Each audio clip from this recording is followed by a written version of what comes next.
What's going on, ladies and gentlemen? Welcome back. Hope everybody's doing well. Today's episode is going to be brought to you by Mystery Ranch, built for the mission. And if you haven't been rocking a Mystery Ranch Fireline pack, well, that sucks to be you, dog. Because your back probably hurts, and it's got to be uncomfortable.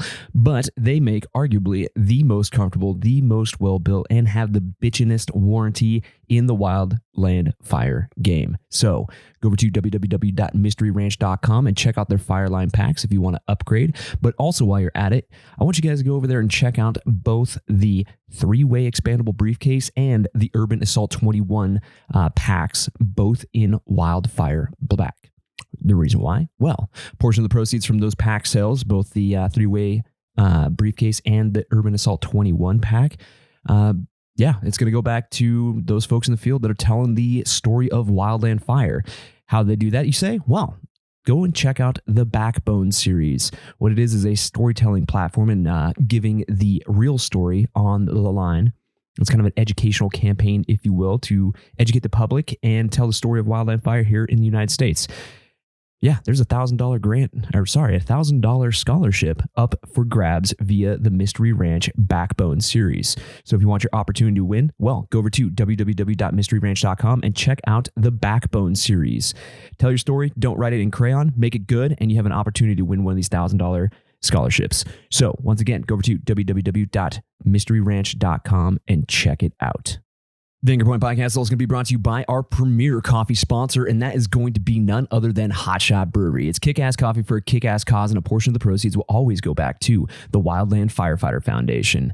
Not only do they make kick-ass coffee for a kick-ass cause, but they also make a ton of other stuff, like a full line of Wildland Firefighter-themed apparel and all the tools of the trade to get your morning started off right. So go over to www.hotshotbrewing.com and check out all of the little accoutrements to help rep that Wildland Firefighter lifestyle and get your morning started off right. Speaking of the WFF, the Wildland Firefighter Foundation, and Hot Shot Brewery, well, we actually are in Boise for this episode. So I like how things kind of come full circle. And it's a great episode. And it also supports a good cause. So once again, go over to www.hotshotbrewing.com and check it out. The Anchor Point Podcast would also like to give a quick little shout out to our buddy Booze over at the ASS Movement. And if you don't know what that stands for, well, it's the Anti-Surface Shitting Movement. And it is a funny acronym, but they're serious about conservation and doing the right thing while doing your business on public lands, or any land, really. If you got to go in the woods, well, let's look over to the ASS Movement, because they are an excellent poo-bearing propaganda educational platform. So go over to www.thefirewild.com and check out the ASS Movement, where you can get all of your poo-bearing propaganda. And check this out, you can get 10% off your entire purchase by entering the code AnchorPointAss10 at checkout. So if you need some stickers, some patches, some shirts, some posters, hell, even if you got a problem pooper on your crew and you need a turd trowel to gift them to educate them how to go in the woods, well, look no further than www.thefirewild.com and check out the ASS Movement. The Anchor Point Podcast is also going to be brought to you by the Smoky Generation, also known as the American Wildfire Experience, which is not just sequestered to America anymore. It's actually telling the story of Wildland Fire across the globe, which is freaking awesome. So if you haven't checked it out, I highly suggest you do, and go over to www.wildfireexperience.org. Yeah, they got stories about wildland firefighting dating all the way back to the 1940s. So yeah, it's kind of a good little history lesson. Anyways, also, they give back to the community in a huge way as well. They do the Smoky Generation Grant Program. So if you happen to be telling the story of Wildland Fire, whether you're a writer, blogger, photographer, cinematographer, anybody who's telling the story of Wildland Fire, go over to www.wildfireexperience.org and check it out. Submit your story. You might have one of these $500 grants up for grabs. So, Bethany, you have a kick-ass organization over there. Keep it up.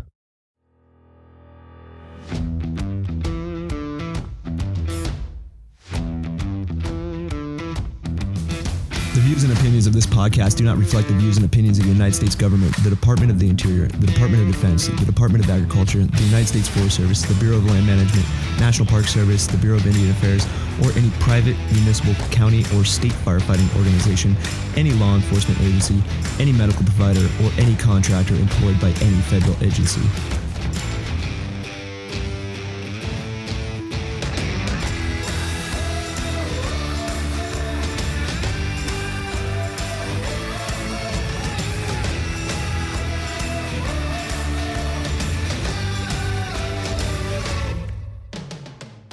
What's going on, ladies and gentlemen? Welcome back. Hope everybody's doing well, and I hope everybody's taking care of each other out there, especially in the form of mental health.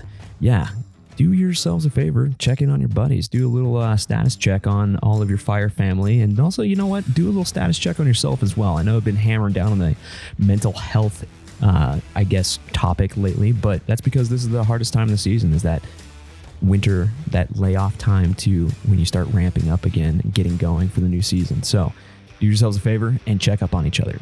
So with that being said, today's show is going to be a very special one, and I've been waiting for a long time to step foot in the Wildland Firefighter Foundation and sit down with the executive director, Burk Minor, to record this episode. So today's episode is going to be all about what goes on behind the scenes at the Wildland Firefighter Foundation, and it is an epic one. There's definitely some laughs, there's definitely some tears, there's also an encouragement to, get stuff off your chest in the realm of mental health. So, as Burk says in this episode, go cry. It's all right. Gotta get that shit off your chest. So, if you guys don't know what the Wildland Firefighter Foundation is, well, they're a 501c3 nonprofit that dedicates their entire mission to assisting and helping the families of wildland firefighters killed in the line of duty and assisting injured wildland firefighters and their families. And we're going to clear up some misconceptions about this organization. You don't have to be a federal wildland firefighter to get their assistance over there. They do it all. Not only do they help anybody that puts foot in the black. It doesn't matter if you're a contractor, volunteer, structure, fed, it doesn't matter. But they also do this internationally, which is freaking wild because a lot of people don't know this. So if you happen to be in Australia, Canada, South Africa, wherever, and you put foot in the black, well, the Wildland Firefighter Foundation is there to help. I cannot begin to even stress the amount of important work that they do for the wildland community and the countless amount of families and folks in the wildland service that they have helped. So if you guys don't know what this organization is, go over to the wildlandfirefighterfoundation.org and check it out. And please consider joining the 52 Club. It's $52 for the year and it's $1 a week. And that money goes directly back to those people that have been injured or killed in the line of duty. So with that being said, today on the show, we're going to talk about all of it. Talk about the future, talk about what's going on, talk about the new building. It's freaking epic. So without further ado, I'd like to introduce my good friend, Burk Minor from the Wildland Firefighter Foundation. Welcome to the Anchor Point. It's kind of weird, right? So that's a take, man. That's a take right there. What's going on, ladies and gentlemen? Welcome back to another episode of the Anchor Point podcast. Today on the show, we've got, the leader in the community and the executive director of the Wildland Firefighter Foundation, man. I'm honored to be here and talk with you, man. We're happy to have you here. Want to get our message out to the boots on the ground and everybody who listens to your podcast, man. So thank you for being here. Oh yeah, Burk. And that was probably a shitty introduction that I didn't introduce you by name, but Burk Minor, executive director of the Wildland Firefighter Foundation today. You're on the show, man. This is your platform. Love the platform, love the exposure, and love the community, man. So let's do this. Hell yeah, man. So I guess first and foremost, let's start from the beginning, man. How did you get into the Wildland Firefighter Foundation? Like, how did this whole thing start? The Wildland Firefighter evolved out of fire camp. My mother, Vicky Minor, and I used to do contract commissary and fires. We'd take in a mobile retail store onto the fire camps. And in 1994, we happened to be one of the largest contractors out in the business. Mm-hmm. Mass casualties that year. Storm King happened in 1994. The day after that happened, we woke up in camp and there was ribbons tied all over the trees. And as lonely old contractors, we were kind of the last to know of what's going on or whatever. And we figured it out. And you could see in the camp itself, and we weren't in Colorado. We actually were in New Mexico. But as the brotherhood goes in this community, you could definitely see on the faces of people in the camp, you could kind of feel the tension in the air. Something bad happened, right? Yeah. So we figured out that 14 firefighters had lost their lives the day before. We actually created a t-shirt, a memorial t-shirt out of our commissary. It was the IAP for that day. A native crew had drawn some great art. We took that art and made a t-shirt out of it. Fire's either feast or famine. It's good to you or it's not. And it had been good to us for a couple of years, and we just wanted to give back to the wildland community. At that time, there was absolutely nothing out there that took care of families, acknowledged families. The agency did the best they could in the 90s growing up. But, let's face it, they're a little behind the times as we evolved and got into where we are for sure these days. So the shirt was created.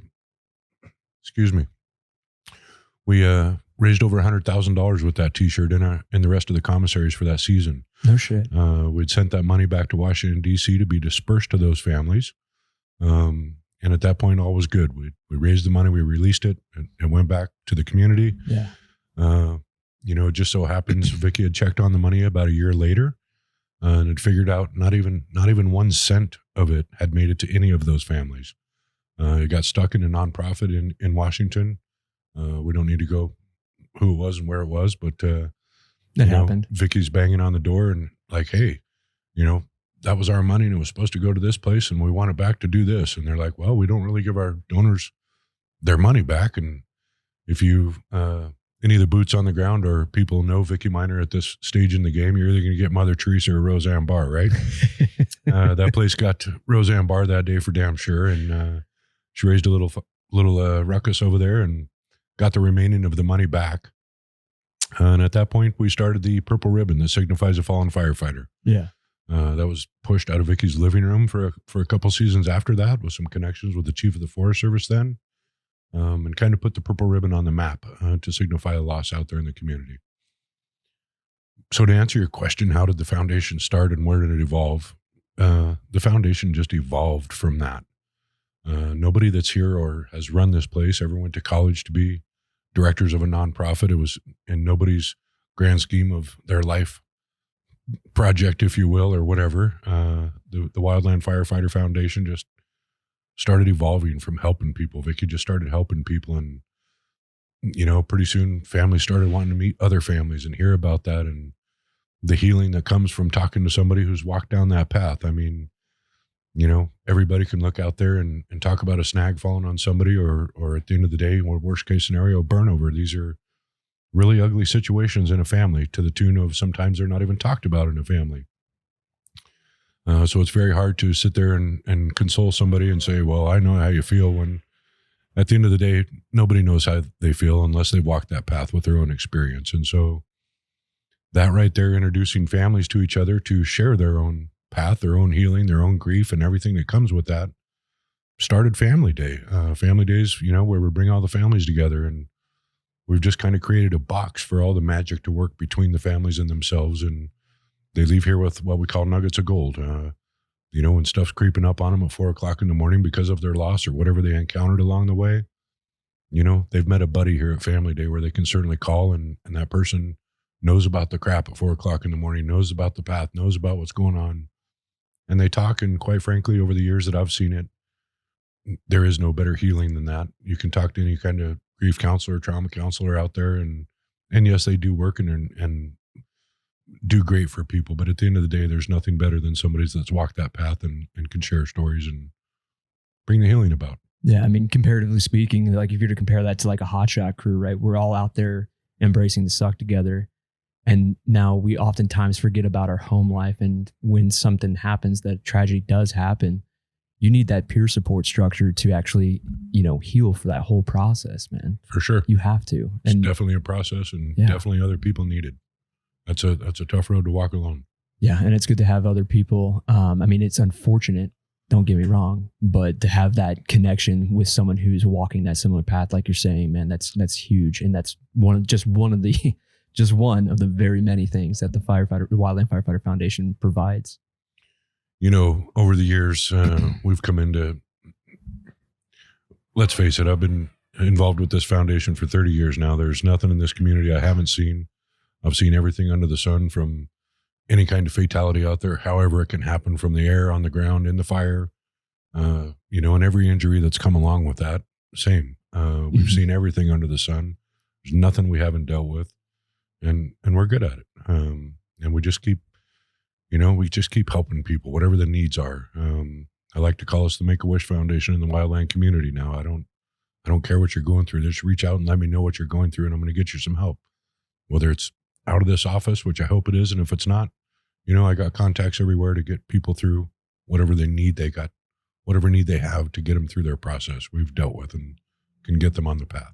It always blows me away because not a lot of people know the intricacies that go on behind the scenes. And I've only been here for 3 days at the foundation, and to see people coming through the door, all walks of life, man. And this place is not only wildly helpful to the families that are in need, the people that are in need, right? These are our brothers and sisters out there, whether you're a contractor, a fed, a state, doesn't matter. If you put foot in the black not even if you put foot in the black, you can be putting foot in the black from the air at this point, right? Right.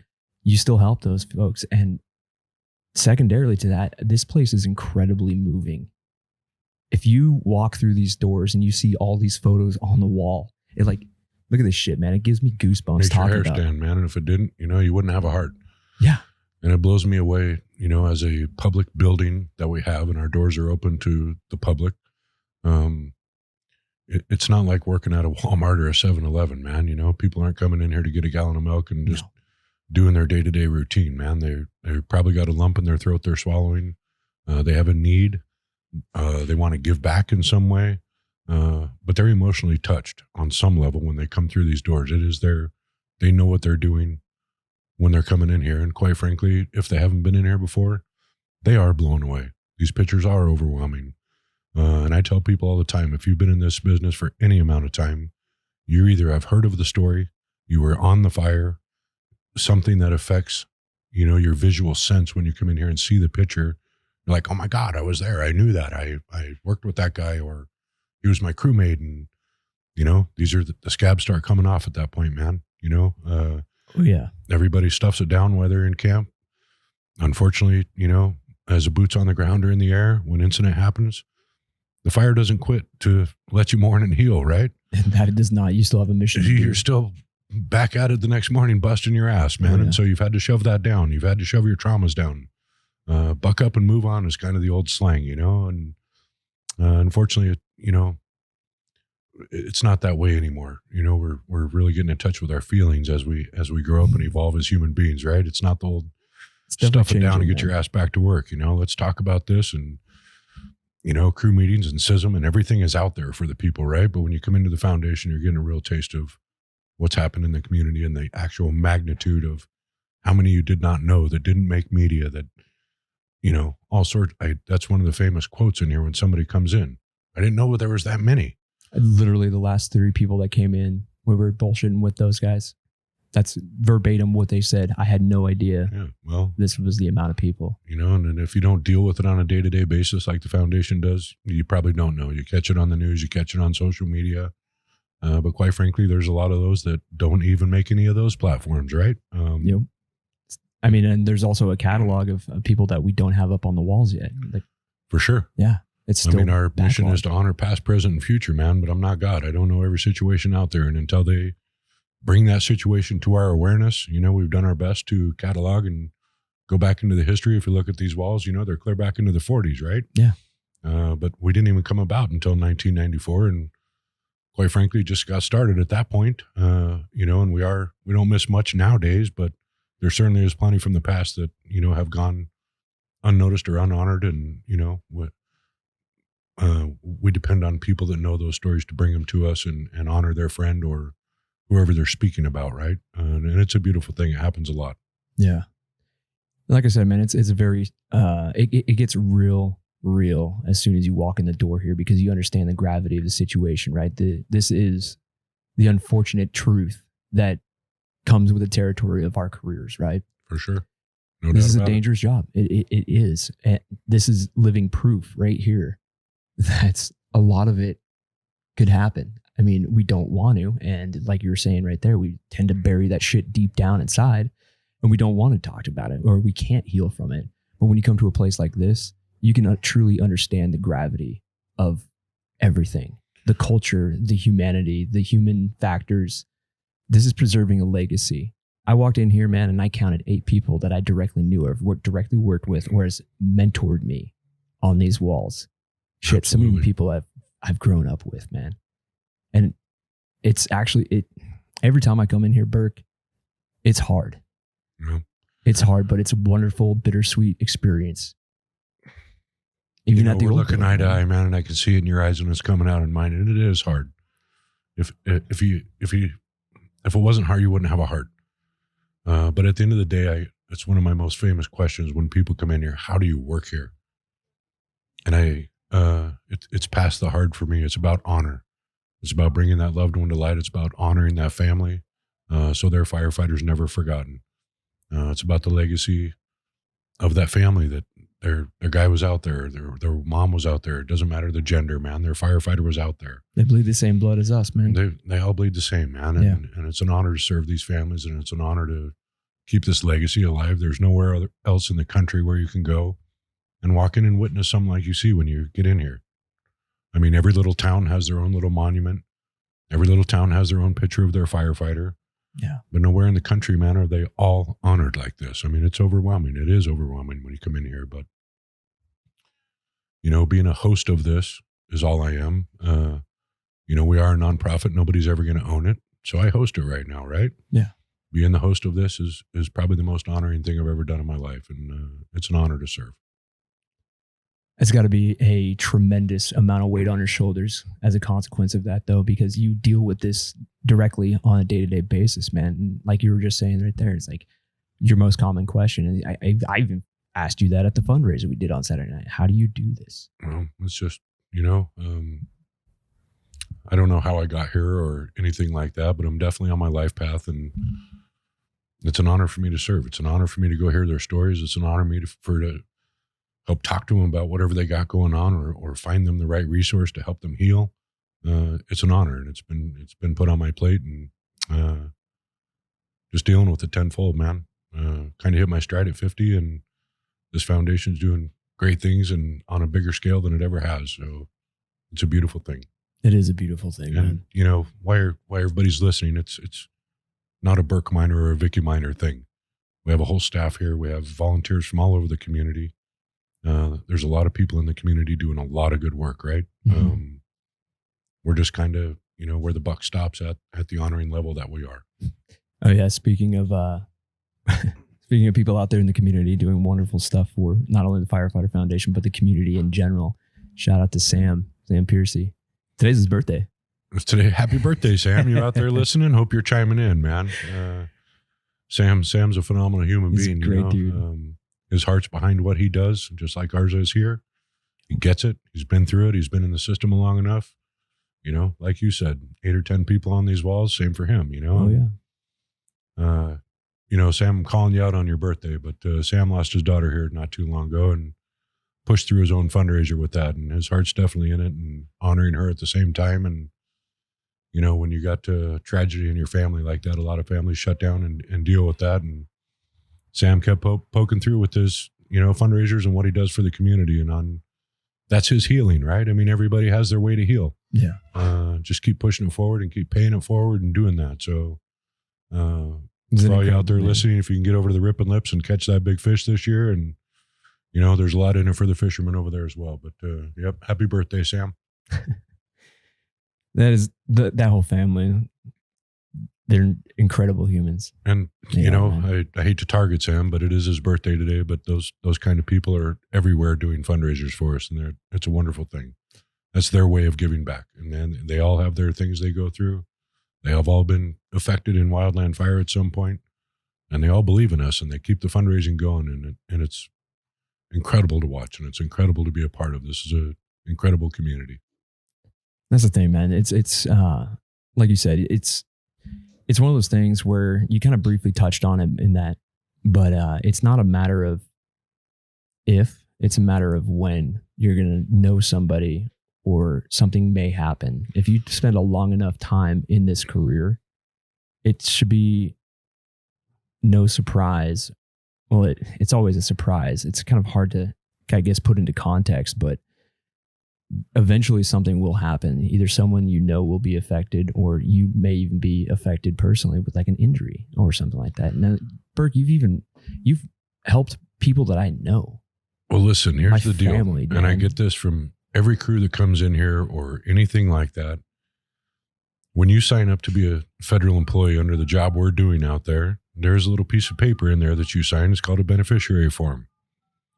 Where would you like your money sent when you are not here, right? Yeah. You don't sign those forms at McDonald's. You don't sign those forms at a car salesman, you don't sign those forms anywhere else. You are entering a dangerous occupation. That's the writing on the wall when you see that in your initial paperwork, right? Mm-hmm. And then why we're talking about those beneficiary forms, I know you got a broad scheme of listeners out there, age bracket. Mm-hmm. One of my favorite things to tell them, you've been in the system for 10, 15 years.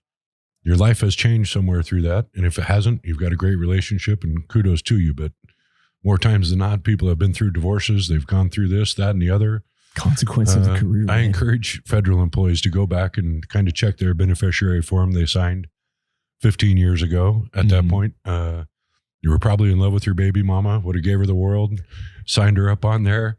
10, 15 years later, you kind of hate that person and life has happened and this has happened, but she's still on your beneficiary form. And guess what's going to happen when you die? Guess where the money's going, right? And believe it or not, we deal with this a lot. There's nothing worse at the end of the day when you're dealing with a fatality and then money issues chime in with where money's going and who's getting it and this, that, and the other. So to all you feds out there that have been listening and been in the program for a while, check your beneficiary form. Yeah, update that stuff because, it's important. It is important. It's very important. And I mean, it's just the simple things too. But, to touch on that, I don't think we do a good job of kind of front loading like the real talk, if you will, of this career to our rookies, right? We preach this is the most badass. Why would they? It would scare them the hell away, right? Exactly. They need to get them on and get the fire out. So let's just throw that paperwork in there. Sign. It's like buying a house. You got just pencil whip that shit and 50, call it a day. 50 pieces of paper you're signing. This is one of them that's in there. Let's not really talk about what it is. Just get out there and cut line. Yeah. But front loading that and kind of being not necessarily trying to scare people away because we all know that this job is inherently dangerous, but being a little bit more transparent about some of the inconvenient truths. I think we need to do a better job of that. That's from a management side, a fire side of things. Yeah, well, luckily you're not in that position, and neither am I. So we'll leave that to the professionals. All we can do is try to educate people on it, right? Right. I mean, speaking of education, that's another thing that you've turned this entire foundation into. And that all started with Vicky, of course. And now you've been past the torch and you're running with it, right? Mm-hmm. You're going to the next stage of that marathon.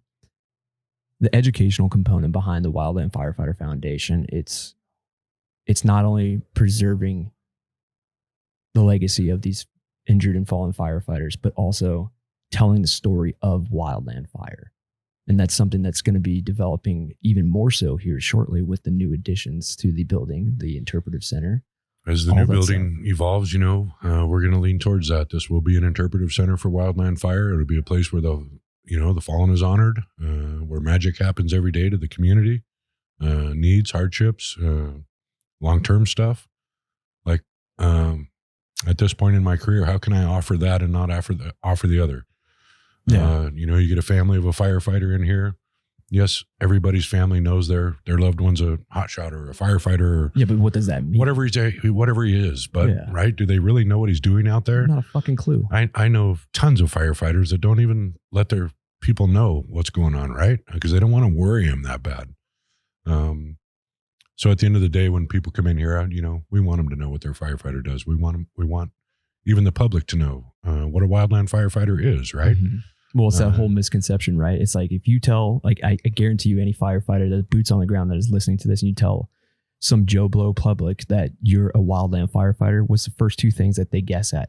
You're either CAL FIRE or a smoke jumper, or they take you right to the red truck. They don't know the goddamn difference, they don't right? know the difference, man. So in any presentation or anything you'll ever hear me talk about, I always state for damn sure the wildland firefighter is the most underrated public servant we have walking this planet. And at the end of the day, if I have anything to do with it, I'm certainly educating people out there on what's really going on. I mean, at the end of the day, the majority of the public do not get it until there's a column 1.5 miles in the sky burning their asses out of their cabins, right? Then they're paying attention. Green buggies and yellow buggies running everywhere and helicopters and retardant shit in the air. For them, it's like looking at a war zone circus, right? Oh, yeah. They're fleeing their homes. They don't get it. And then 2-3 weeks later, you can go back to that same neighborhood and they got pieces of plywood and bedding sheets out there. Thank you, wildland firefighters, right? And they get it. Then it was all of a sudden. But we're evolving, and fire's evolving. And as we've moved past forest fires, if you will, and we're in the day and age of catastrophic fire, it's seen. You turn on the news at any time during the summer, you got crazy stuff going on all over the country, right? Look at this year, man. Yeah, I mean, absolutely. How can you, unless your just head is buried in the sand, how can you not at least have heard the terminology of a wildland firefighter? Yeah. And that's the thing, man. It's just so crazy though that people forget. And that's one thing that I've always tried to wrap my head around is why the public always forgets about wildfire, right? When the catastrophic damage happens during the summer, right? I mean, you had loss of Greenville during the Dixie Fire. You had the Beckworth Complex. You had the Caldor Fire this year. And this is like pristine, beautiful land. For and sure. that's just on California alone. We're not talking about the rest of the United States all the way to the continental divide and beyond. Well, let's expand on that a little bit. I mean, everybody's been talking about global warming for 25 years. And I'm no ecologist or professional in it by any stretch of the imagination. But I've been in this community long enough to understand fuel's changing, everything's changing. Shit is changing. And it's not just Paradise. It's just not Dixie, and it's just not Caldor, man. Australia's burning to the ground, right? Oh, yeah. It's a global problem we're having. And that's the thing. When winter comes around, and that's the one thing I need to figure out how, and I think as a community, we need to figure out how to like really, truly express is once the snow starts flying, it's like people are just so concentrated on what's directly in front of them, not the long-term consequences, right? So once that snow starts flying, it's just like, oh, fire season's no longer an issue. It's a temporary problem that's in your backyard, and it's only a problem if it's in your backyard. Unless you live in Colorado. Unless you live in Colorado or Southern California. I mean, shit, Santa Barbara 2 weeks ago? Yeah, well, I mean, God, man. What's been happening in Colorado the last 2 years even? Yeah. 3. Yeah. 3 years, man. Snow on the ground and things are just burning, right? 1,200 Straight out of homes Star lost. Wars, but it is what it is, right? Yeah. I don't know, man. Over the short amount of time that I've been in the wildfire game, it's a very short 11 years, right? There's plenty of other badasses out there that have a significant amount more time hanging over my head and experience. And they've seen a lot worse shit than I have. I think all of us can agree that the fire regime, the fire behavior, it's not only changed, but it's only trending in one direction. That's typically for the worse. I hate to be doom and gloom about it, but that's mathematically where it's fucking headed. Well, I mean, just watch the news, man, and be a fool if they didn't agree with you. And that's another thing too, is like the long-term consequences, right? I mean, yeah, the forest is going to grow back over, maybe a couple 100 years. But well, listen, there's a lot of talk about that, and you're only an hour south of one of the most major fires that I've ever seen in Lowman, Idaho, in the late '80s. Mm-hmm. To the tune we're in these steep mountains, and it did create its own firestorm. It had its own tornado going, and completely annihilated the landscape down to dirt. Right, there's nothing standing. Here we are 30 years later, and it's still not very evolved, man. And it has been planted, it has been taken care of, but when people say, "Oh, it can be replanted," and our kids will see that, well, that's a long time coming, man. A long time. That's generational damage. My kids are here now. They're in their early 20s. They go to Lowman and they see these small trees. Absolutely is not the same forest that I seen when I was 20. So let's get a reality check on that. Yeah, you're probably cruising through there hunting, having a good time, big camping. Timber country, man, and it's gone. And it'll take a long time to be big timber country again. Oh, yeah. And that's also another thing too, is like the future consequences is like now, speaking of the rainfall and the snow and all that shit, now you have this fire-scarred landscape that men and women have bled and sweat on and potentially have sacrificed much more. Now you have the consequence of like the landslides, all the other long-term damage that we don't think about when we see a wildfire. We pack our shit up after 3 weeks or however long the campaign fire lasts, and we go off to wintertime. And sure. Yeah. Now, how do we fix that? That's a larger conversation. That's a topic of a longer conversation. I wouldn't touch out with a 10-foot pole on this I'm show, not even man. going to pretend to know. I'm not even going to pretend to guess. Not even in my wheelhouse. Yeah. I don't know, man. We'll see what happens. I mean, if something doesn't change, I don't know what it is that has to change, but it's only going to become worse. And we just need to keep our boots on the ground, sharp and aware, situational awareness. It doesn't take a rocket scientist to figure out when these guys start in May, and then in late August, September, you got these 1,000,000-acre fires going on. Mm-hmm. They're not robots, man. They're humans. They get tired. You see that 1,000-mile stare on them. Oh yeah. You go through a camp in late August, September, 1,000-mile stares everywhere, man. People are fucking burnt out, man. And well, that's the thing. It's like we're basically a piece of equipment. Absolutely. And that's another thing you guys stand in with and you help with is when let's just call a spade here. The federal government is not the best at repairing its broken equipment. Well, listen, you can stay on the card game there with the spade of spade. I got to stay out of that conversation. I play a very neutral role here. I support the federal government. You know, at the end of this day, I'm probably the only nonprofit in the country that takes care of the government that does not accept government money, right? Okay. So everybody can have their thoughts, ideals, everything like that. And I certainly have my own, but I can't do that on the air with you, but by all means. Well, credit where credit's due. That situation is changing and they're becoming more educated about helping and understanding the gravity of what we do. However, when that machinery gets worn down, you guys are generous enough that if someone calls you and they need help and they don't know where to find it, you guys point them in the right direction and even you guys pay for it. You guys help. That's what we're here for, man. We are the Wildland Firefighter Foundation, right? I mean, we're here to take care and serve and honor. Yeah. That's the thing though, is like, I think there's a lot of misconceptions about the Wildland Firefighter Foundation and what you guys actually do, what your mission is. I know that I've seen it. I know what you guys do, but it doesn't, the buck for you guys at the WFF, it doesn't just stop at injured and the fallen. It goes vastly beyond that. Way beyond that. You know, 30 years of dealing with fatalities, and this might sound cliche or not, and I hope nobody takes it in the wrong way, but at the end of the day, when there's a line of duty fatality, everybody in the country comes to help with that, as they should, right? Absolutely. As a community. And that person should be honored, and the family should be taken care of to the highest degree at 50 different functions around the country. They should go to everyone and get what's there for their family. Yeah. But at the end of this day, and let's just say that fatality happened on any forest, pick the name of it, I don't care, but somebody else on that forest has died in a car wreck. For the survivors and other members of that forest that go to work every day and are used to seeing those people, whether he died in a line of duty incident or whether he was killed in a car wreck, whether he died of cancer, it doesn't matter. That person is mourned and lost and, you know, touched people's lives in a significant way. Death is death.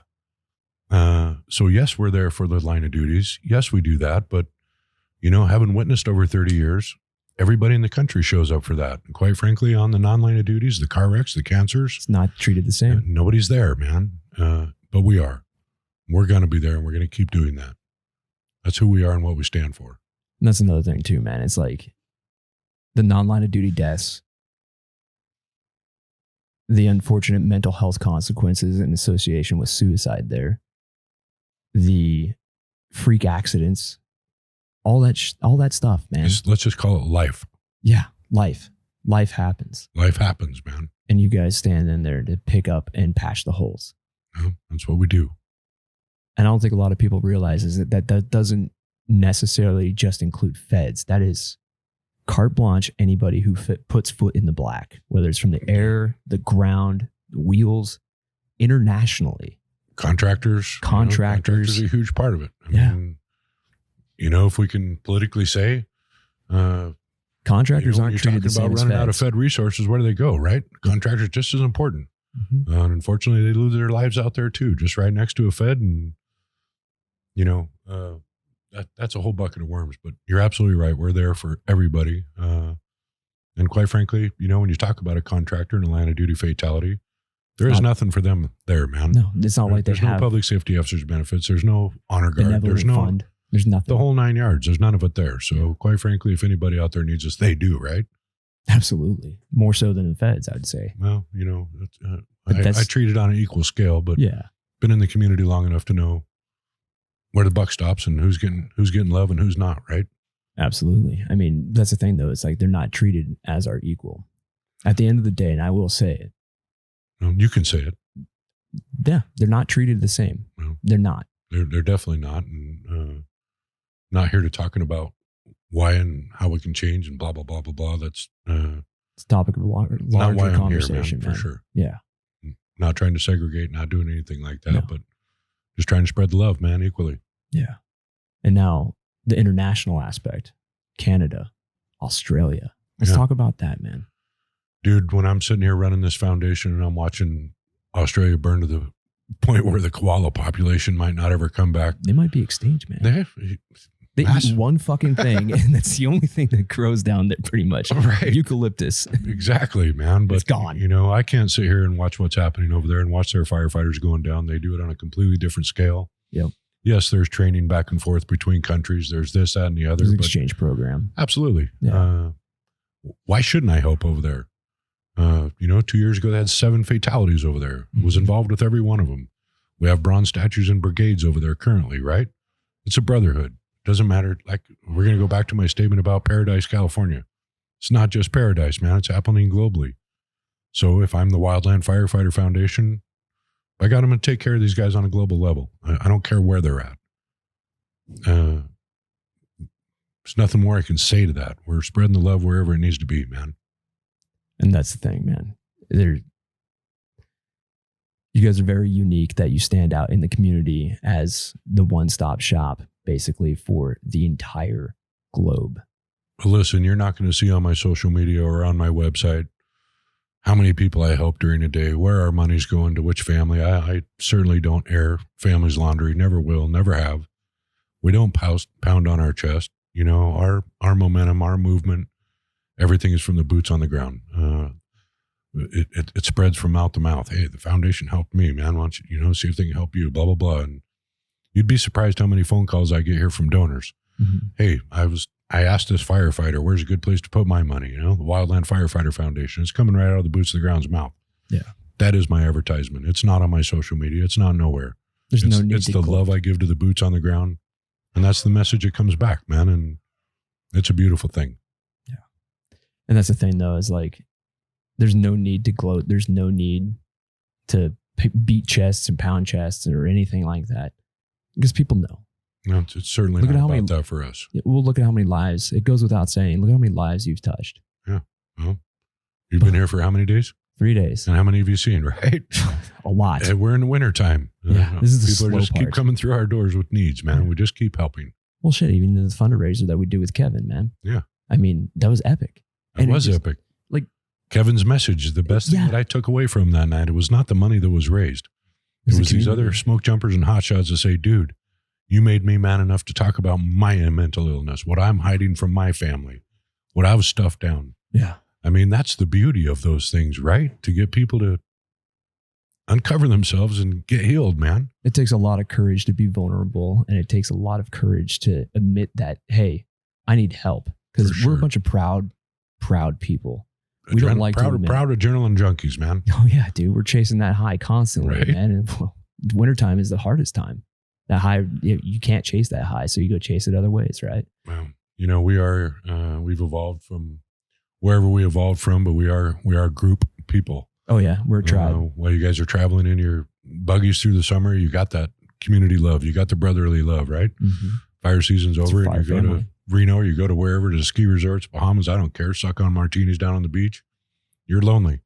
When you're lonely, your issues start surfacing, right? You're in deep thought. You're thinking about shit that's affected you. Oh yeah. Off season is definitely a tough time for mental illness, man.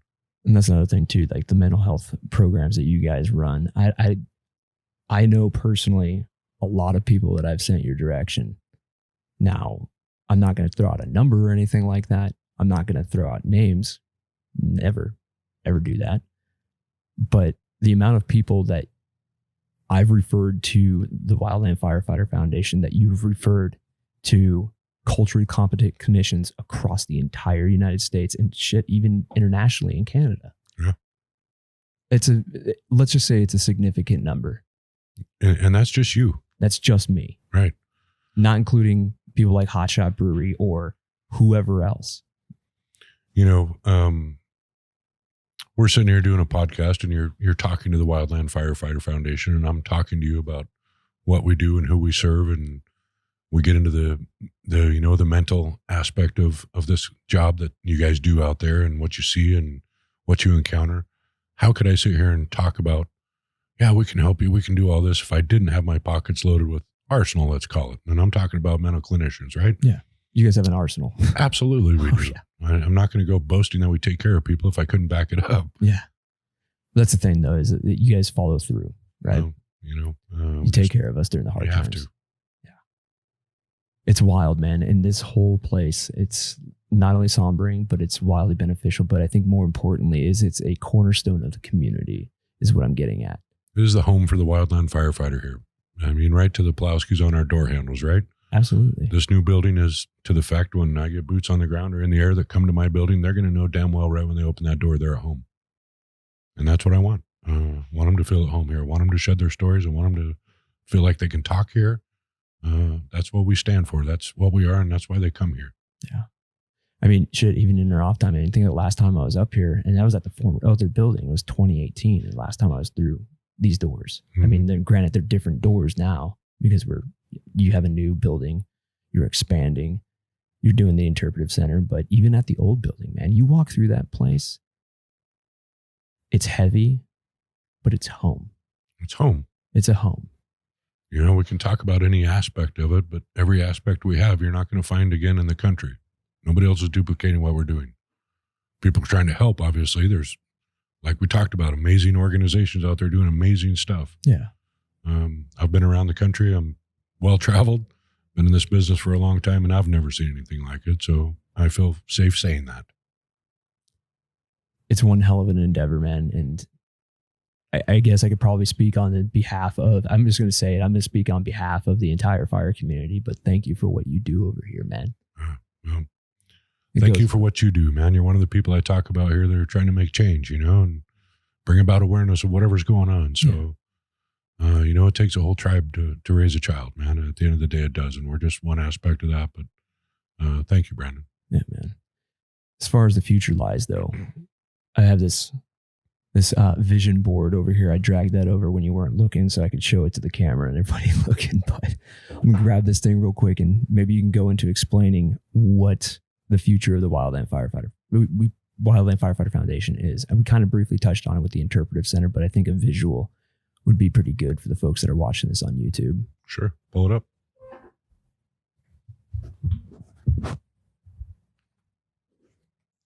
So this is going to be the future of the Wildland Firefighter Foundation. This is going to be the home, if you will, for our culture. We're a culture, we're a community, whatever you want to call it, man.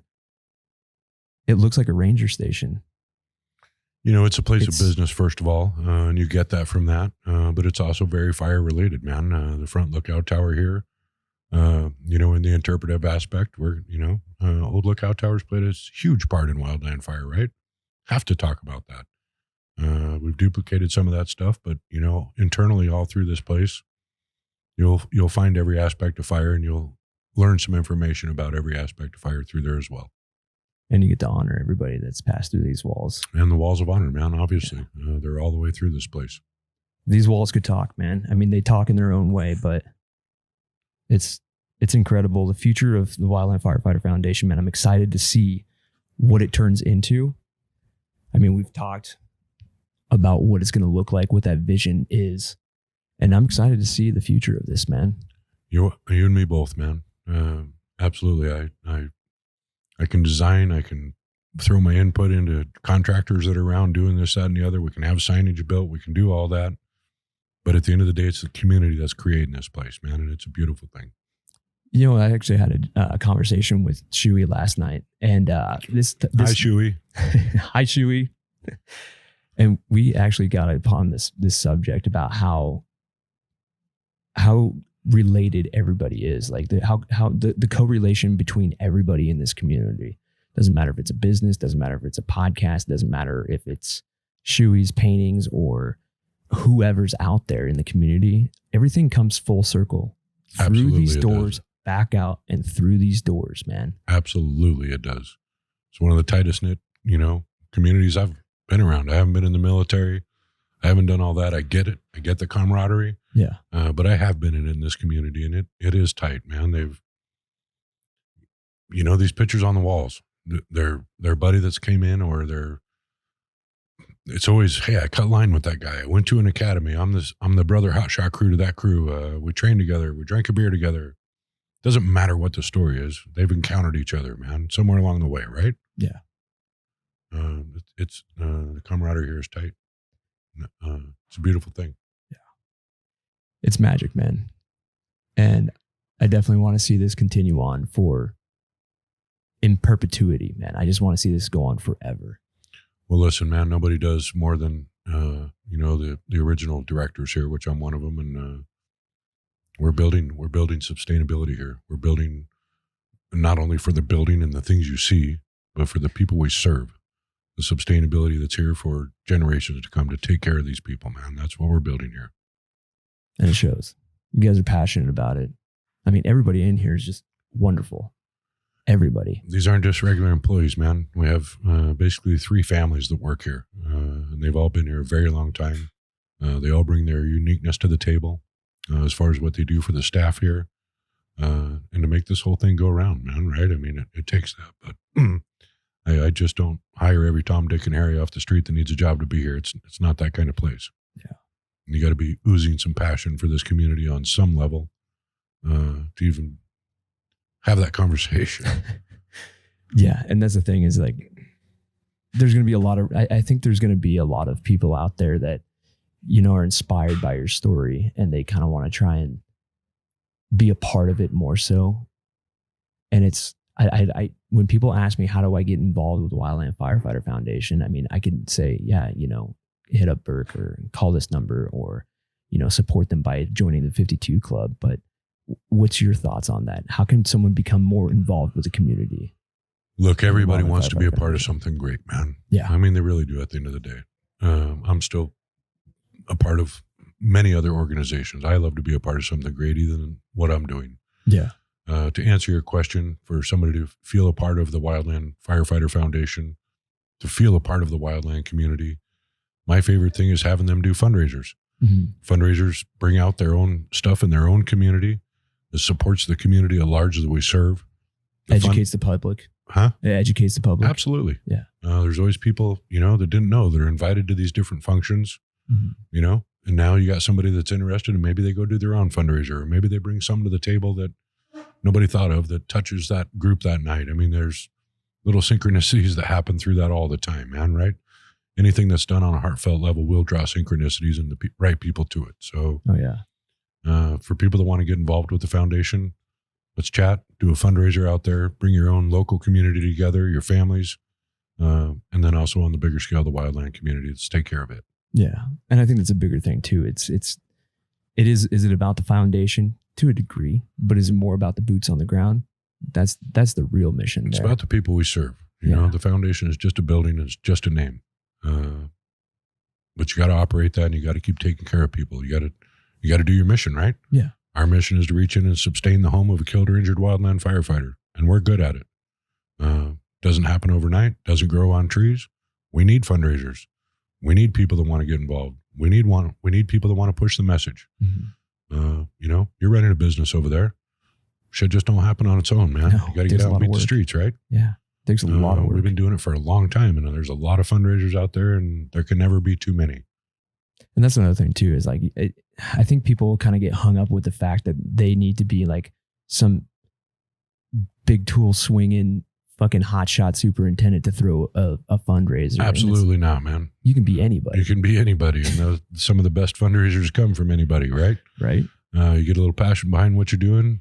People feed on passion. Oh, yeah. We're feeding on each other's right now. Yeah. Look at what Kevin did on Saturday. Absolutely. It's like short notice, 1 month notice, dude. And this is from a guy that did a write-up. Hey, man, I'm kind of got a loose marbles in my head. I've had my own traumatic traumas.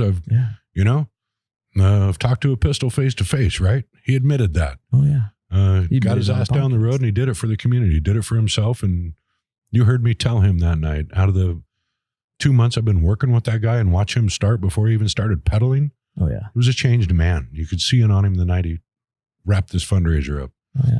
His experiences along the road out there on the highway with his dog, to the people that are supporting him, to the stories we heard that night, Jesus, man. It's risky business sleeping on a, native land like that or whatever. And to get blessed like he did, That's good medicine. We talked about it that night, man. Oh yeah. The guy had a drive. He threw his cards on the table. He wasn't hiding nothing. He did it for what he believed in, and look what it turned into, man. Fuck, the dude got a haircut, right? I know. How much more change do you need to go from a hippie to bald and still supporting it? I was gonna piss at him because he cut all his hair off for that fundraiser. I'm like, God, what the hell, dude? That's change, man. That happened. A new Kevin was born with a new head of hair, right? Oh yeah, man. Well, I mean, we did 3 episodes with him. Kevin, I hope you're driving down the road listening, man. Kudos to you. We did 3 episodes with him, right? Me and him sat down, kind of explained his journey from start to end, right? Yeah. And we ended it here, and I couldn't think of a better place to end it. His last episode with Anchor Point here. And I think it's cool to have everything come full circle. We did the fundraiser, recorded an episode with you, and now I'm on the radio with you explaining the mission and the vision, the goal, the community behind the Wildland Firefighter Foundation. And I just really want to stress and reiterate how much the Wildland Firefighter Foundation does for the community and how much you inspire people. Even Kevin's story, man. I mean, shit, that guy is inspiring everybody left and right, man. Yeah. I was inspired listening to him, man. Yeah. And I've heard every story out there. And it's wild because you guys are doing the same. Those are footsteps in among each other. Yeah. It takes people to help us help the community, man. And that's what that was, right? Yeah. And that guy helped himself along the way. But that relationship right there, how it is like fucking Velcro, man. Absolutely. You're never going to be able to peel that apart. No. You and Sam. For sure. You and the hotshot hootenanny or everybody whatever. That comes through this door, man. Everybody, man. And I think that we need a little bit more of that instead of the posturing or look at how big my whatever is, you know. I think we need a little bit more. Are we talking about whatevers? I mean, the posturing thing and the ego thing. I mean, I think we need to hang that up for a little while and just, like you said, man, spread a little love to everybody. It doesn't matter if you're a fucking contractor, an Aussie, a Canadian, a state, a Fed. We're all in this together, man. We're in a brotherhood for damn sure. Yeah. But to take it one step further than that, we're part of humanity, man. Spread the love. Come from the heart. Be truth. Seek truth. Be the light, man. Oh, yeah. Absolutely. And kudos to your mom, man. Vicky is a fucking wonderful human being. I mean, this award over here, which is out of the camera frame, but the Caring Award. It's pretty amazing stuff, man. She's a very accomplished woman. One of my things as she's in her early retirement of 2 years. One of my things is to tell people, my mother wore a size 8 shoe and I wear a size 12, and I'll be filling her shoes the rest of my life, man. There's no doubt about it, right? How do you even compare to the stage she set and the place she left me? All I can do is keep going on my own. From what I've learned from her, from what I'm watched, the love she spreads. Mm-hmm. This community would be a much different place without her and the Wildland Firefighter Foundation. I can assure you of that. I can't even envision a community without that. I can't. We could sit here and I'll keep giving kudos through this whole thing. There's many of people out there doing many great things. Not taking away nothing from anybody, man, but my mother's, she's left her mark in the wildland community, man. She was the mother of Wildland Fire. Absolutely. It's an honor to try to take that and run with it. It's an honor to try to fill her footsteps. And I'm doing it just on a different level. We're going branching out into many different ways. It's a big world we live in and a lot of opportunity to do a lot of things, right? Absolutely. But phenomenal woman and phenomenal work she's done. You're doing and well, for everybody man. Listening, man, how many of you worked with your parents, right? It hasn't been always easy. So it wasn't the whole family, right? Right. Yeah. I was in my mid-40s wondering, I'm in a midlife crisis, man. I work with my mother. What am I doing? Am I on my path, right? Blah, blah, blah. Things evolve and the universe has a way of slapping you in the face and letting you know you are on your path and doing things like that. But certainly all wasn't unicorns and sparkles, man. No, it's a passion project at the end of the day, man. It is. And, without that drive and that passion, this would never be where it is today. And you're continuing that legacy and you're doing a fucking great job, man. Thanks, man. I'm passionate every day that I get people all the time. Oh, it sounds like you got a great job. Well, it's far from a job for me, man. It is a life path. It is my mission. And it's something that, I wake up in the morning and I'm excited to come do, right? I'm excited what's coming through these doors next. Who can we take care of today? It's definitely not a job for me. And I, not even in the wheelhouse of a normal job, right? No. It's just it's who I am and what I do.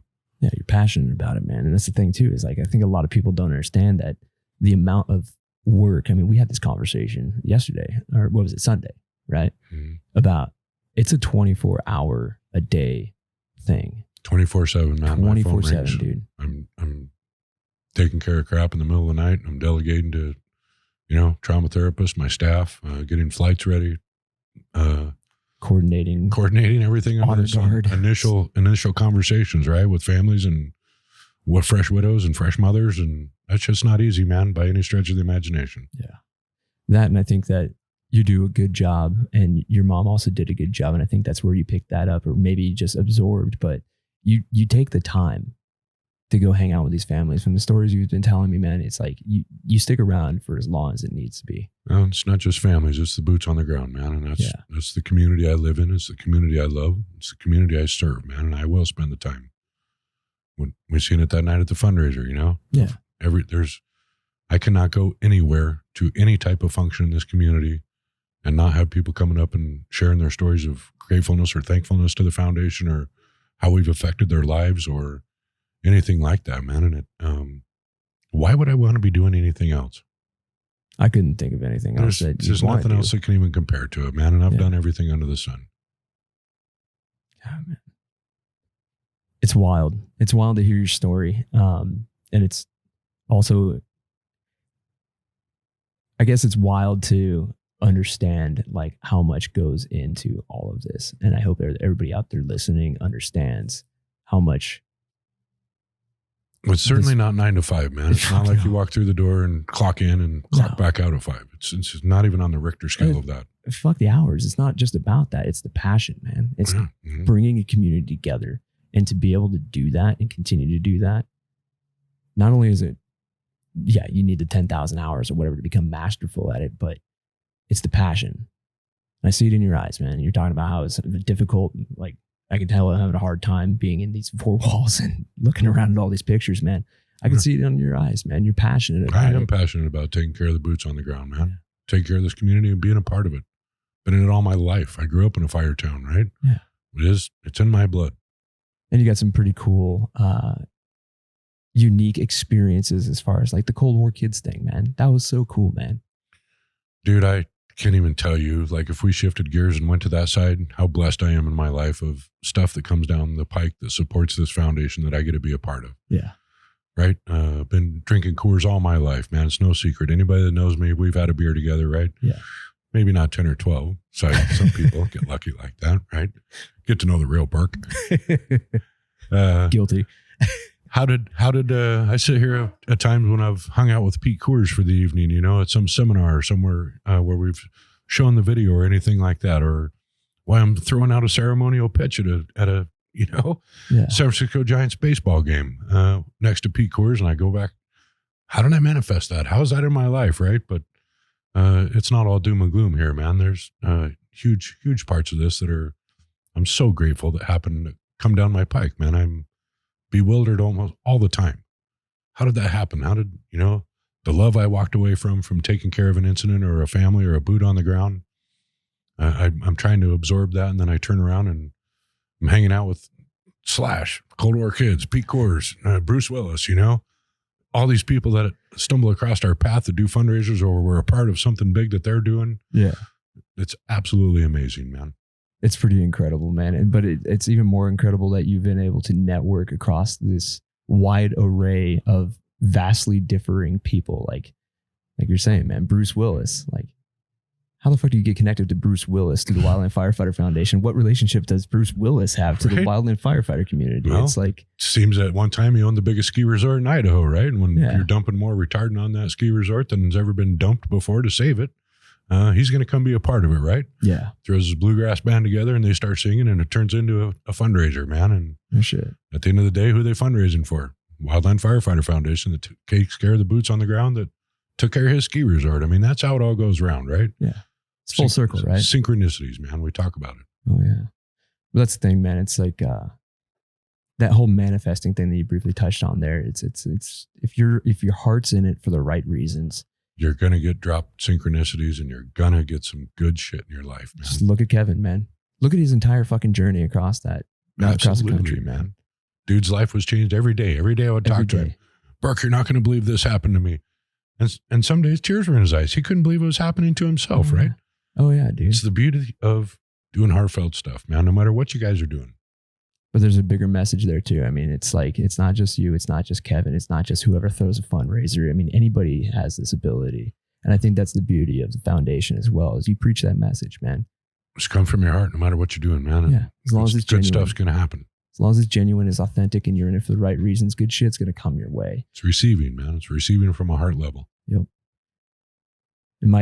It's just life though, man. I mean, I understand that, life throws curveballs, but you keep putting the good shit out there, it's going to come back to you. Just keep swinging, man. Swing at the curveballs, swing at the knuckleballs, swing at them all, man. Hit right? the dirt, hit the home plate. Hit you in the head, keep fucking swinging, man.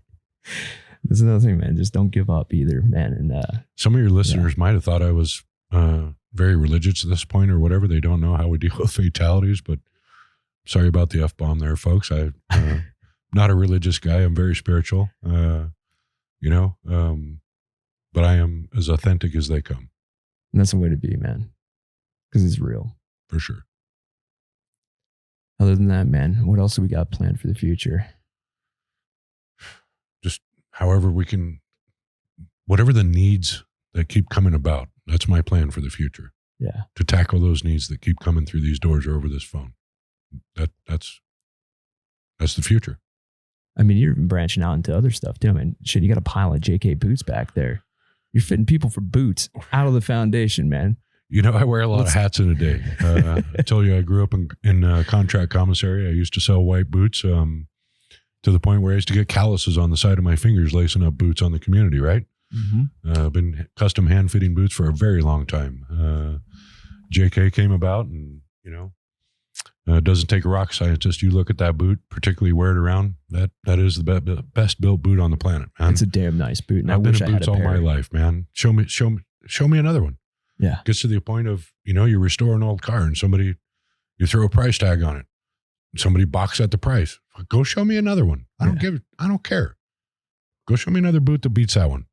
I can't point a finger at any other. I'm happy to carry JK boots. We have a great relationship with them. They're kicking back off every pair we sell out of here.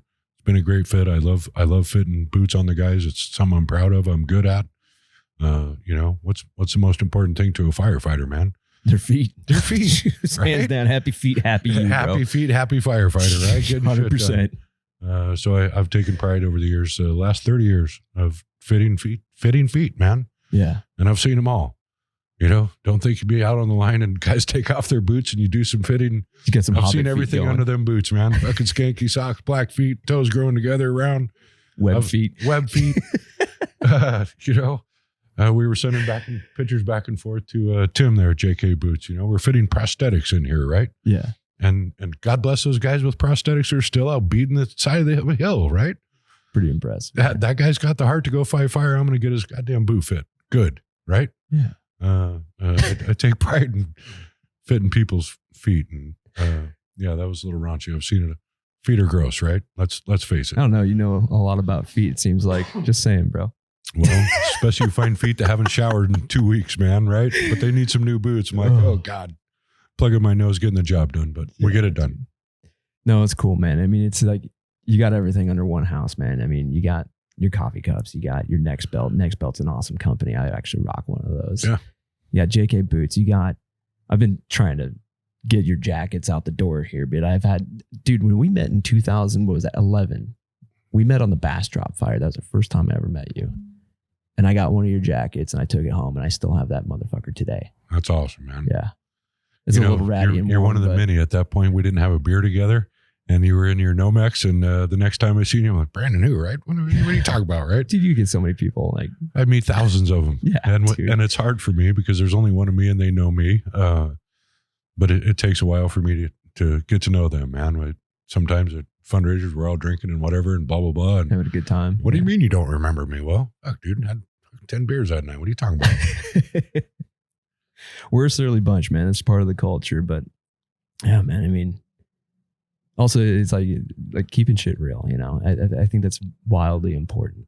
You know, to your listeners, I hope they're getting a kick out of the conversation here. I am nothing but real. And if you can't be real with who you're serving or who you're even talking to, then what's the point, right? Yeah. Nobody likes bullshit, man. People see through it. Just be real.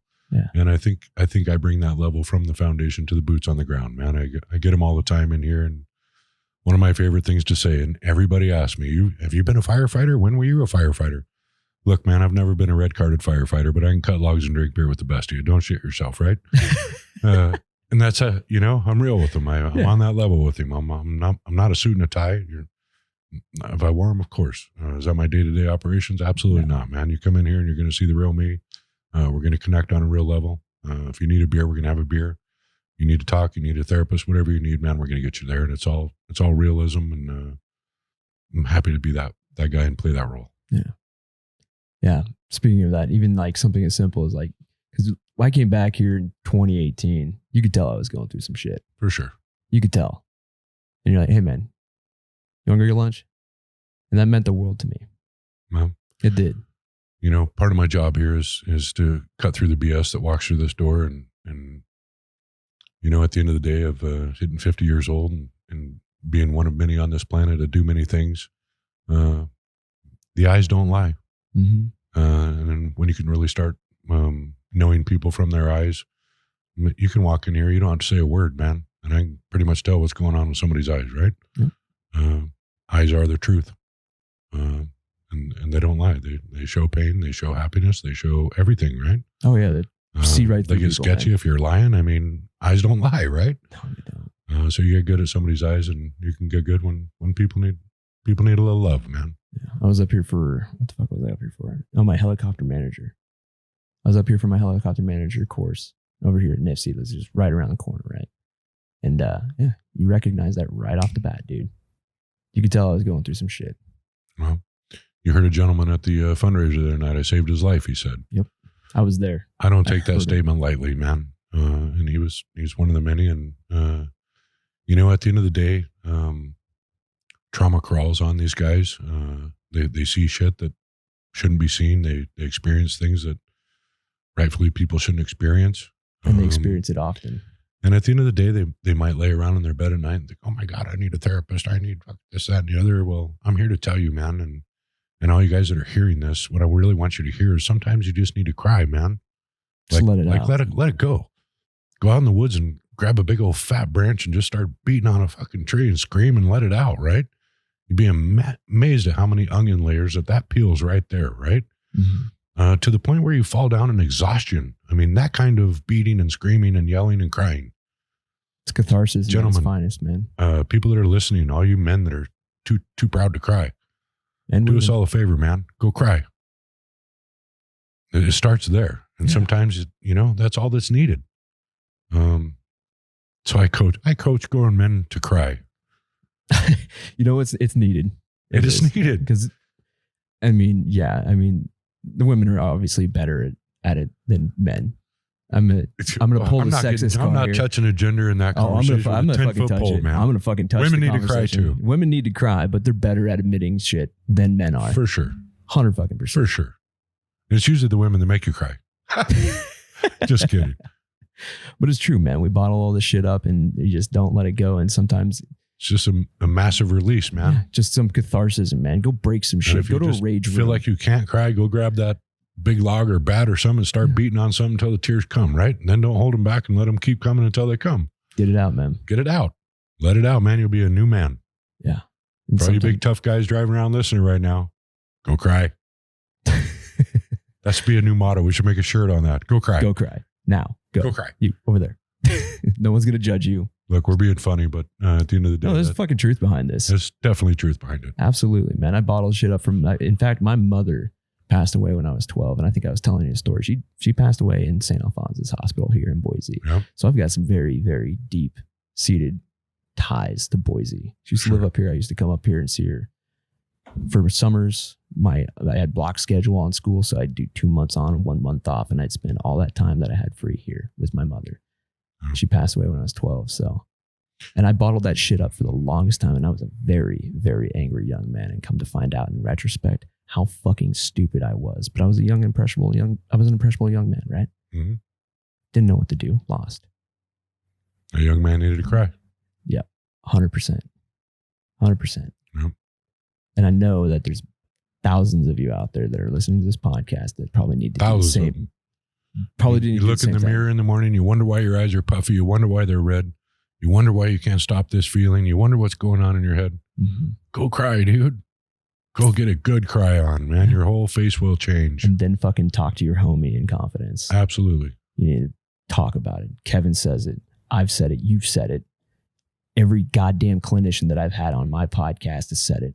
Sometimes you don't need therapy. You just need to chalk it out. You need to have that peer support. Yep. It all starts with a good cry. Let's get that. I'm making a t-shirt, right? Hot Shot Brew, you listening? There's your new shirt. There you go. Go cry. Go cry. Even though he cries every day. Nah, he's a good dude. Who is it that runs that thing anyway? I got to keep my secrets. I only know the brand. Yeah, I got to keep my secrets. All right, man. Yeah. I think he needs to cry.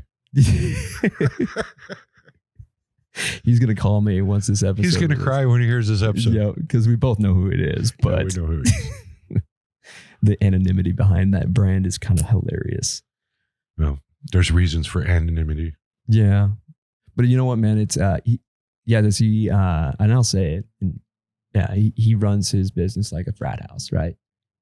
He's got a persona, a brand that's kind of a frat house style. But you know what, man? If you knew, for the people, you know this, but for the people that are listening to this, like, yeah, you want to shit on Hot Shot Brewery for being a frat boy. Cool. But if you knew the behind the scenes stuff that happened with that dude. He's one of many like you, almost on a daily, weekly basis. People are connecting with him. Yep. I need help. Where can I get help? He is the conduit. Career advice. He's the conduit of help, man. He's sending more people my way you can shake a stick at, right? Mm-hmm. He's connected out there. And whether they love or hate Hot Shot Brewery or anything behind it, there's good stuff happening over there, man. There's been a good link, good, funny, lighthearted chain in the link of the community, right? He's got a great heart is what it is. Absolutely. He is. His heart's in the right place. He's a good Is it dude. a he, she? I still don't know. Who runs that place? I mean, make the shirt. Go cry. Go cry. Yeah, man. There's a lot of wisdom that comes out of these walls, man. And I think that the connections and the networks that you've established and have passed on to the community, man, they're utterly, you can't put a value on that, right? No, you can't, man. I've never tried to do. I just walk the path, man. And I'm going to say it again. All the Sam's, the Hot Shot Breweries, everybody involved that helps, the Shoeys. Yeah. The Dannies. I shouldn't even open that can of worms because I could be here all day long. I got a fucking naming list. People that are good chains of links in this community. Yeah. It takes everybody to do it, man. It doesn't matter if you're at the top of NIFC or in the Washington office or the first year rookie, last tool, no radio. You're part of the community. And you matter. Yeah. 100%, dude. For sure. And it doesn't matter if it's the person at the top or the bottom. You can learn both ways. That's leadership 101, right? Right. That's why they teach you in, S131 to be followership to leadership and leadership to followership. You got to learn how to be a good follower. And you also got to be a good follower to be a leader. There's a thing there, right? It's a two-way street. So if you want to do something incredible and you just happen to be your first year in fire, not even 3 months in, go fucking do something incredible. Right. Just go do it. A lot of incredible people doing incredible things all over the world, man. Absolutely. Well, man, Burk, appreciate your time today, man. And this has been a wonderful experience, from the fundraiser to walking into this new building and seeing everything you've got going on, man. This is truly something wonderful. And you're giving a huge, huge thing back to the community, and you're bringing that community even closer together. We're already tight-knit, but the continuance of this will only make it more tight-knit. Well, Brandon, I absolutely love what you said, man. And most of all, I appreciate who you are and what you do. You're one of the chains and links in this community that you're providing. Anchor Point Podcast, man. I've been listening to you, listening to your different shows and the topics and the people you have on there. You're shooting a reel, man. And this generation's leaning towards podcasts, and we're leaning towards you to keep slinging it, man. And greatly appreciate you as a human being, Brotherhood of the Fire. And somebody who's trying to help, man. You're a fabulous supporter of of the foundation, and we'll always support you. Thanks, man. I appreciate it. That's the thing, though. I will say that I'm just a facilitator. No, and I'm just, Just facilitator. We're all just buttons on a computer. facilitators, man. We're all facilitators in this world. No, it's a community. I mean, it's the same thing with you, though. I guess we're coming to a commonality here and realizing that it's not about Burk Minor, executive director of the Wildland Firefighter Foundation. It's not Anchor Point Podcast spreading the message. It's not Hot Shot Brewery making cheesy ass T-shirts. They do make good coffee, I hear. Occasionally. Okay. It's not about just Shuey and the imagery and the power that she has behind her paintbrush. It's all of that connected, right? For sure. We're all facilitators, man. We all bring our uniqueness to the table, man, and it takes it all to go around. Yeah. What a boring world it would be if we didn't, right? Right. It's amazing to see people out there, what they're doing and their skill set and their passion and their love. And, you know, at the end of the day, we're all involved with Wildland Fire here, and everybody we've mentioned isn't part of the Wildland Fire, but that's what makes humans go around, man. It's just love and passion out there for what people do. Oh, yeah. And that's what it is at the end of the day. Community. For sure. This is our tribe. This is who I want to see succeed and take care of. Well, I enjoy it. I wouldn't be a part of any other community, man. And, you know, I hope some of your listeners have got some out this today. Trash talking, we're doing it all, but big hearts here. The foundation cares about you all. If you get a chance coming through Boise, stop in and see us here at the foundation. Save yourself a phone call, throw a fundraiser. Yeah. Support the community. Yeah. Keep helping people out there. You guys keep doing your thing. Be kind to one another. Be kind, man. Yeah. You know, you can't never judge somebody else's shoes till you walk in them, right? Mm-hmm. Tough deal. And quite frankly, looking at other people's shoes, you know, when you figure out what's going on, them scare the hell out of you. You wouldn't want to wear them anyway, right? Right. People are strong in their own ways. So mad love, mad respect to the Wildland community, all your listeners. You know, if I can leave a message that we leave here, I want everybody to know the Wildland Firefighter Foundation's got your back, man. You come across anything, you have any need at all, get a hold of me, let me know, man. Gonna get you taken care of. Amen, man. Spread that love, guys. Well, Burk, at the end of the show, per tradition, I always like to give you the opportunity, the guest, to be given an opportunity for the guest to give a shout out to some homies, heroes, mentors. Who do you got for us? Wow. You know, my heroes and mentors are the people that have walked before me in this community that I've seen the hardships they've taken on, life traumas, life toll, all of that. Those are my heroes, man. The people that have had traumas in their life, roadblocks in their life, they've overcame, you know, the survivors of these things out there. Your Daniel Loyans out there, multi-fatality incidences, guys are burned up. You know, Brendan Mullins in the world. You're going to hate me, dude, but there you go. I dropped you. These are beautiful people, man. You know, you get in a situation where you've dealt with death. You've dealt with your own body being maimed. You're back out on the streets. You're dealing with 5-year-olds that have no filters. Look, Mom, what happened to him? These men are beautiful. They take that in. Their smile radiates back. They go up to that child. I was severely burned. This is what happens. And, you know, it's men like that I take to burn centers when other guys are getting burned to tell their story. They've came through their grief. They've came through their traumas. They're beautiful individuals that are spreading their message. What more would you want as a burn firefighter at your side, man, than somebody you're looking at that's been 80% burned, zest for life, high on life, new chapter in life, you know? Some people fold up, man, and that's the end of my life. Why did God do this to me? Why did that happen? Well, man, it was a time for change in your life. God had a different path for you, right? Get out of that. Get out of that mindset. Get back out in there. Get out in the world and start helping people. That's what these people have done, and they're my heroes, man. Fucking hey, dude. That's powerful shit right there. It is powerful, man. It's been blessed to be in a position to watch that. Well, Burk, thank you for your shout outs, man. Thank you for continuing to honor the community, honor the men and women inside these walls, preserving their legacy, and continuing to help the Wildland community, man. This means a shit ton to me. It's heartfelt, man. We're sitting here face to face, both tears and eyes. We got our shirt on, man. Go cry, right? We're crying. It's from the heart, man. This is a powerful episode, man. And you're the brains, the honcho, if you will, behind some very powerful shit, man.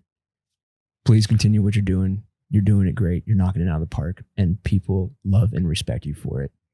Thank you. Just hitting my stride, man. There's more to come. We'll see what happens, man. This is going to be interesting to watch this ride. Thanks. So. All you boots on the ground, we're proud of you, man. All right, guys.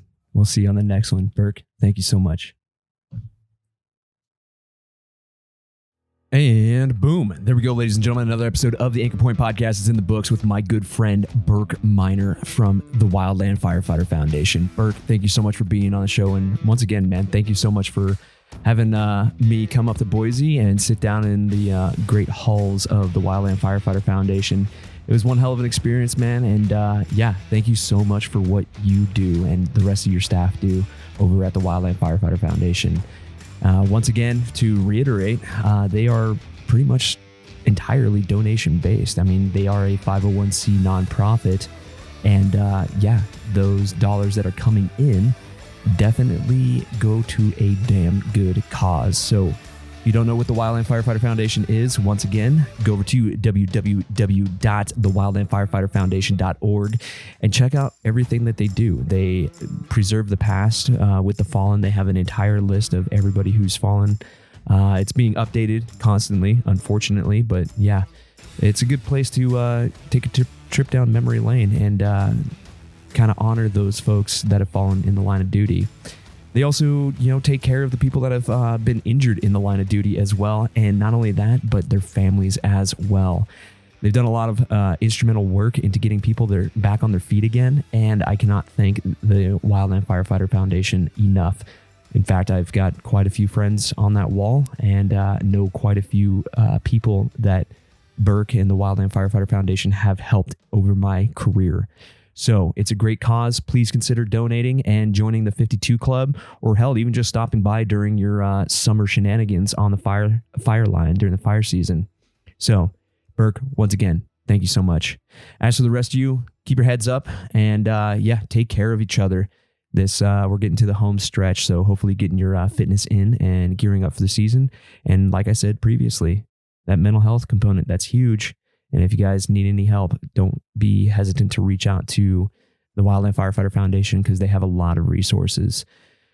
Hope everybody's doing well. And yeah, special shout out to our sponsors. We got Mystery Ranch, built for the mission, makers of the finest damn Wildland packs in the game. We've got Hotshot Brewery, kick-ass coffee for a kick-ass cause. Go over to www.hotshotbrewing.com and check them out.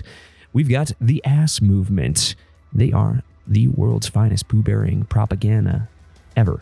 So go over to www.thefirewild.com and check out the Ass Movement. And last but not least, we've got Bethany there over at the Smoky Generation, and she is telling the story, I guess crowdsourcing, if you will.